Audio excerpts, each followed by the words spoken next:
ព្រោះសម្រាប់ខ្ញុំរឿងនេះមិនបានចាប់ផ្ដើមពីការនិពន្ធបទចម្រៀងទេប៉ុន្តែវាមាននៅក្នុងជីវិតពិតរបស់គ្រួសារយើងយូរមកហើយ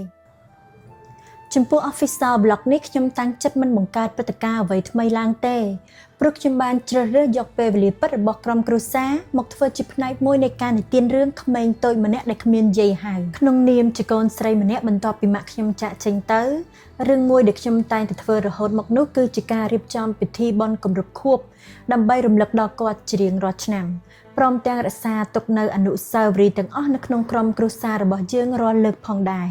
នៅពេលដែលឈានចូលដល់ពិធីបុណ្យគម្រប់ខួប10ឆ្នាំរបស់គាត់ខ្ញុំមិនត្រឹមតែមើលឃើញថាជាពិធីមួយដើម្បីរំលឹកនិងឧទ្ទិសកុសលដល់គាត់តែប៉ុណ្ណោះទេប៉ុន្តែខ្ញុំបានមើលឃើញថាវាគឺជាផ្នែកមួយនៃរឿងរ៉ាវពិតដែលគួរតែបានចែករំលែកឲ្យទូលំទូលាយតាមរយៈការបង្កើតឲ្យមានគម្រោងមួយនេះកើតឡើងហើយនៅថ្ងៃនេះនៅពេលដែលខ្ញុំក្លាយជាម្ដាយម្នាក់ការរក្សាទុកនៅអនុស្សាវរីយ៍ទាំងនេះមិនត្រឹមតែមានន័យសម្រាប់ខ្ញុំក្នុងនាមជាកូនស្រីរបស់គាត់តែប៉ុណ្ណោះទេគឺនៅពេលដែលកូនខ្ញុំកាន់តែធំឡើងអនុស្សាវរីយ៍ដែលខ្ញុំមានជាមួយម៉ាក់ក៏កំពុងតែคล้ายជារឿងរ៉ាវដែលកូនខ្ញុំបានស្គាល់បន្តិចម្